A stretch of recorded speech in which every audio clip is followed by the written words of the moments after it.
Hello and welcome to সুদীপার সংসার। সুদীপার সংসার 7 দিন রং তার ভরে যাবে তোমাদের মনে।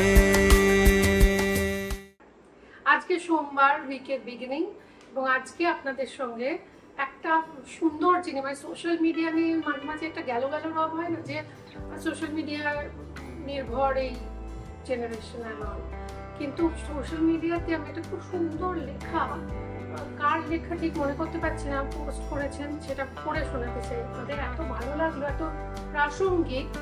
সেটা হচ্ছে 28 বছর সংসার করার পর আমার এক পরিচিত আপু ডিভোর্সে যাচ্ছেন, কারণ তার মনে হয়েছে সে লাভ বম্বিং এর শিকার ছিল। Now what is love bombing? মিষ্টি মোড়কে ভয়ঙ্কর ফাঁদ। লাভ বম্বিং শব্দটা শুনতে যতটা রোমান্টিক লাগে, ব্যাপারটা কিন্তু ঠিক ততটাও রোমান্টিক নয়, বরং এর পিছনের যে ফ্যাক্ট, যেটা বাস্তব, সেটা সাংঘাতিক ভয়ঙ্কর এবং অন্ধকারাচ্ছন্ন। এটি কোনো নিছক ভালোবাসার প্রকাশ নয়, বরং এক ধরনের মনস্তাত্ত্বিক বা সাইকোলজিক্যাল ম্যানিপুলেশন বলা যেতে পারে, যা অত্যন্ত ক্ষতিকারক হতে পারে। নাও এটা আমরা অনেকেই খুব গর্ব করে বলি, আমার স্বামী না আমাকে ভীষণ পজেসিভ, আমার ব্যাপারে আমাকে সবকিছু উনি বলে দেন। সেটাই বলছি, যেভাবে কাজ করে লাভ বম্বিং। ভাবুন তো, আপনার জীবনে এমন একজন মানুষ এলো যে হঠাৎ করে আপনাকে অঢেল ভালোবাসা, মনোযোগ, প্রশংসার উপহারে ভরিয়ে দিল। আপনার মনে হতেই পারে, আহা, এমন মানুষই তো আমি সারা জীবন ধরে খুঁজে এসেছি। সে আপনার প্রতি এতটাই যত্নশীল আচরণ করবে যে মনে হবে সে আপনার জন্যই তৈরি হয়েছে আর আপনি তার জন্য। রাতারাতি আপনার দুনিয়াটা ভালোবাসায় ভরে যাবে, ভালোবাসার বন্যায় একেবারে ভেসে যাবে। এটাই হলো লাভ বম্বিং এর ফার্স্ট স্টেজ। আসক্তি তৈরি করা, মুগ্ধতা তৈরি করা। যখন মুখোশটা খুলে যায় তখন কি হয়? এই মধুচন্দ্রিমা বা এই হানিমুন পিরিয়ড বেশি দিন কিন্তু স্টে করে না। যখন আপনি পুরোপুরি তার উপর মানসিকভাবে ইমোশনালি ডিপেন্ডেন্ট, মানসিকভাবে নির্ভরশীল হয়ে পড়বেন এবং তার প্রতি অভ্যস্ত হয়ে উঠবেন, তখনই খেলাটা যাবে পাল্টে। হঠাৎ করে সে দূরে সরে যাবে, যোগাযোগ কমিয়ে দেবে এবং বিরক্তি প্রকাশ করবে, এমনকি আপনাকে দোষারোপ পর্যন্ত করতে শুরু করবে। আপনি হত বিহ্বল হয়ে ভাববেন, আমি কি কিছু ভুল করলাম? এই পর্যায়ে আপনার আত্মবিশ্বাস যাবে একেবারে ভেঙে এবং নিজেকে দোষী মনে হতে থাকবে। এটা কিন্তু এক ধরনের কৌশল বলা যেতে পারে। আসলে লাভ বম্বিং হলো এমন একটা নিয়ন্ত্রণ কৌশল, কন্ট্রোল টেকনিক। যারা এই খেলায় পারদর্শী তারা জানেন কিভাবে একজন মানুষকে দ্রুত তাদের জালে জড়াতে হয়, এবং তাদের উদ্দেশ্য হলো আপনাকে মানসিকভাবে উইক, মানে মানসিকভাবে দুর্বল, মানে মেন্টালি উইক করে তোলা, যাতে আপনি তাদের কথায় ওঠা বসা করেন।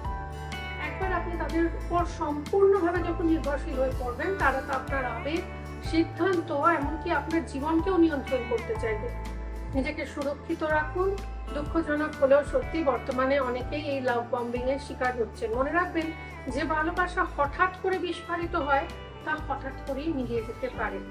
ধীরে ধীরে গড়ে ওঠা সম্পর্কটাই দীর্ঘস্থায়ী হয় এবং সত্যিকারের গভীরতা পায়। তাই কারো অতিরিক্ত যত্ন বা প্রশংসায় মুগ্ধ হয়ে সিদ্ধান্ত নেওয়ার আগে সতর্ক হন। নিজেকে প্রশ্ন করুন, এই যত্ন, এটি কি জেনুইন? এর পেছনে কোনো উদ্দেশ্য লুকিয়ে নেই তো? নিজের অনুভূতি আর মানসিক স্বাস্থ্যের প্রতি সচেতন থাকাটা খুবই জরুরি। এই লাভ বম্বিং এর শিকার অনেকেই হন এবং তখন পালাবার পথ থাকে না, এবং কাউকে আপনি বোঝাতে পারবেন না। যখন একটা ক্লস্ট্রোফোবিক সিচুয়েশন তৈরি হবে, মানে দম বন্ধ লাগতে শুরু করবে আপনার, তখন আপনি কাউকে বোঝাতে পারবেন না যে কি কারণে আপনি ডিভোর্সটা চাইছেন। তাই বিয়ের আগে সব দিক ভেবে বিয়ে করুন। এটা আমার খুব ভালো লাগলো, মনে হলো অনেককে জানানো দরকার, আপনাদের সঙ্গে শেয়ার করলে আপনাদের মধ্যে থেকে কেউ হয়তো সতর্ক হবে। চলুন আজকে শুরু করি। আজকে বানাবো মাছের ডিমের পাটি চচ্চড়ি। এবার নাও, হোয়াট ইজ মাছের ডিমের পাটি চচ্চড়ি? এটা আমি খেয়েছি আমার মায়ের হাতে, কিন্তু রেসিপিটা আমার ছোট বেশি। হ্যাঁ, কেন বাটি চচ্চড়ি মানেই সেটা ঘটিতে। আর ওই যে আগের দিন বলেছিলাম না, শনিবার ইন্দ্রাণী সিনেমা, এরকম অনেকগুলো সিনেমা, মানে উত্তম কুমারের যুগ, কালজয়ী গান, পাঞ্জুই সব সিনেমা মানে কাল্ট মুভিজ, সেইগুলো থেকে ইন্সপায়ার হয়ে কিন্তু বাঙালি ঘটির এই ইংলিশ চালু হয়ে গেছে। শুধু সেটা কেন, সাহিত্য, নভেল, বিভিন্ন মানে একসাথে থাকলে তো প্রেম হবেই, তাই না? কিন্তু ওদের রান্নাগুলো, যে রান্নাগুলো দেখবেন মুখিরা বাঙালিদের থেকে অ্যাডপ্ট করেছে, তার ম্যাক্সিমামই কিন্তু লাইফ সেভিং রেসিপিস। মানে ধরুন ফুলকপির ডাঁটা বাটা, পটলের খোসা বাটা, লাউয়ের খোসা ভাজা, তারপর ধরুন বিভিন্ন রকমের বাটা, ভর্তা, বা আজকের রেসিপিটা এটা হচ্ছে বাটি চচ্চড়ি ইন্সপায়ার্ড বাই দেম। মানে মাছের ডিম ওটা মাছের থেকে অনেক বেশি সস্তা হতো তখনকার দিনে, তখন তো অনেক সময় ফ্রিতেও দিয়ে দিত। হ্যাঁ, মাছের মুড়ো আমি কিনেছি আজ থেকে প্রায় 5-7 বছর আগে বলছি, আমি ধরুন 5 টাকার মাছ কিনেছি, একটা মুড়ো ফ্রি, মানে ফ্রিতেই আনতাম। মাছের মুড়ো কোনোদিনও কিনিনি, পাঠার মাথা কোনোদিনও কিনে খেতে হবে জীবনেও ভাবিনি, চর্বি, লিভার এগুলো কিনে খেতে হবে কোনোদিনও ভাবিনি।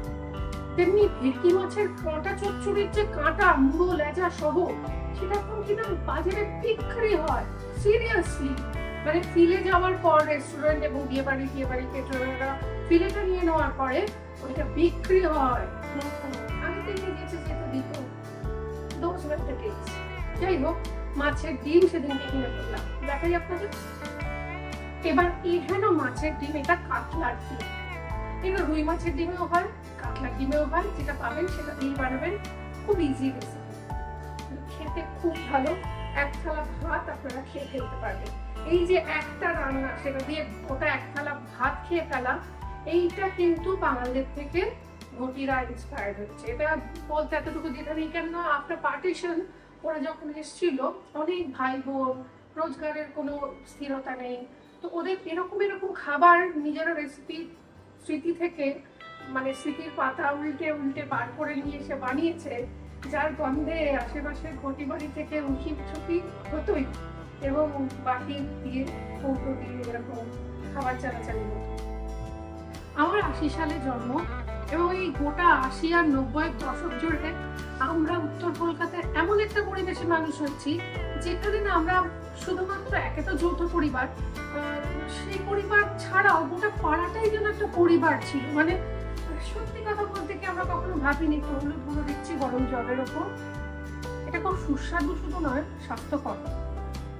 হলুদ, একটু নুন।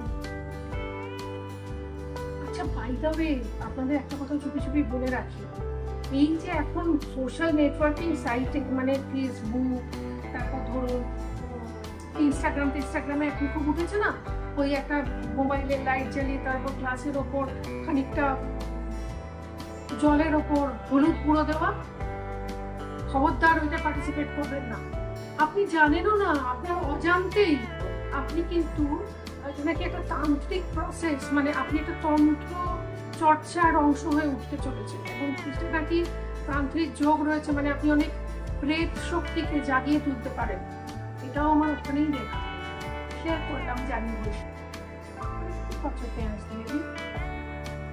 এটা শুধুমাত্র সুস্বাদু না, খুব স্বাস্থ্যকর, কারণ এটা তেলের অংশটা খুবই কম। আচ্ছা, এইবার পেঁয়াজটা দেওয়ার পর একটু মিশিয়ে নিই। এবার যেহেতু আমার কাছে হামানদিস্তা আছে, সেটার আমি প্রয়োগ করব। এর মধ্যে কিচ্ছু না, কয়েকবার রসুন খেতে পারেন, সেটা আপনি খুঁটি দিয়েও ভেঙে নিতে পারেন, very easy and simple. But রসুনটা কিন্তু মাস্ট, বেশ অনেকখানি রসুন, কারণ মাছের ডিমের একটা উগ্র আষ্টে গন্ধ থাকে, সেটাকে মারার জন্য এটা। এর সঙ্গে আমি এই ধরুন 2 খান মতো কাঁচা লঙ্কা, 2 খান বললাম বলে হাসলেন? হ্যাঁ, এটা আমার মা এইভাবেই শেখাতো, ওই জন্য।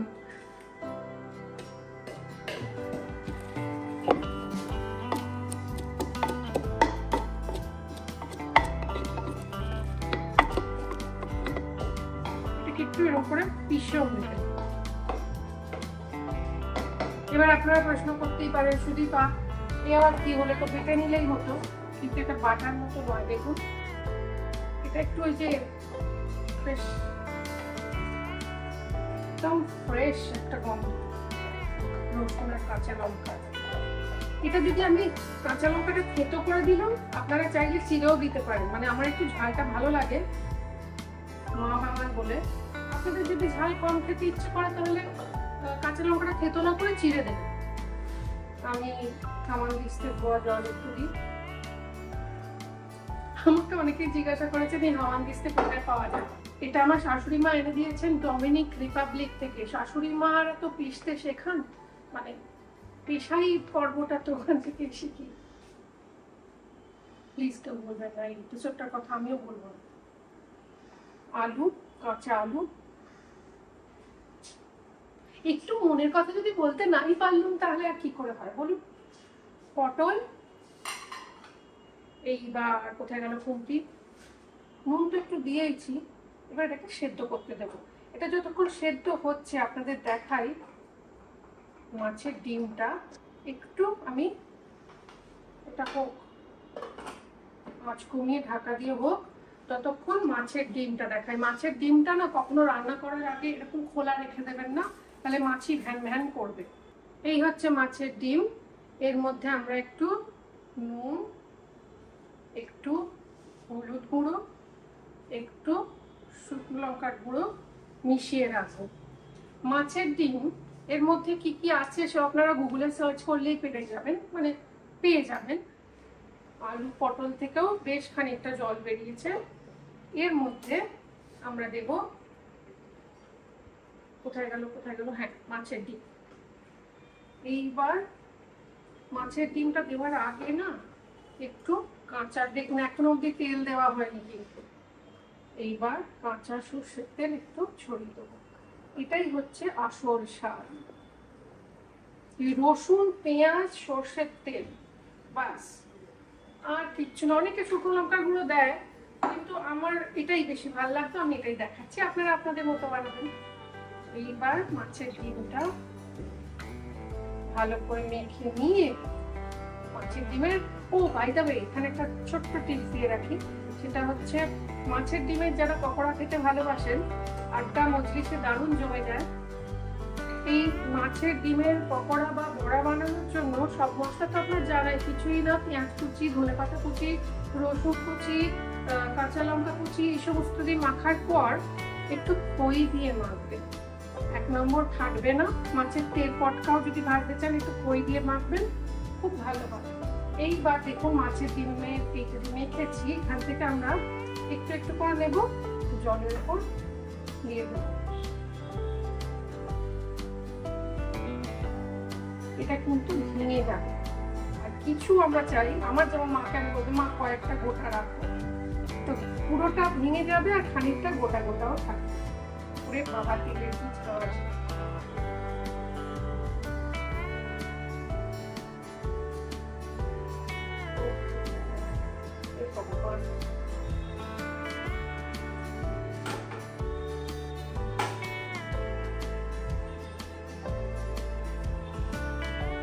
এরকম বড়ার মতো করে কয়েকটা বসিয়ে দিন আর বাকিটা ঢেকে দেবেন ভালো করে। এরকম চটকে চটকে মেখে,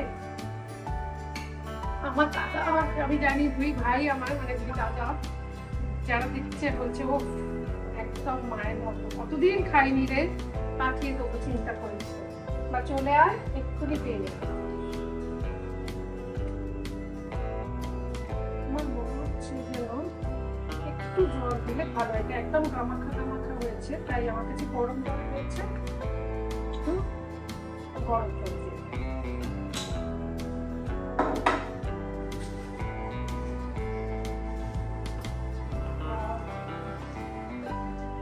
ভালো খেতে হয় না। কিন্তু আপনাকে বারবার বলছি এই রান্নায় বাটি চচ্চড়িতে রসুনটা কিন্তু মাস্ট, নইলে খেতে পারবেন না। বেশি করে রসুন দিতে হবে একটু, মানে এমনি মাছ রান্নায় যা দেন তার থেকে একটু বেশি। দেখুন মাছের ডিমের বাটি চচ্চড়ি রেডি, এটাকে গরম গরম সার্ভ করে দেবো।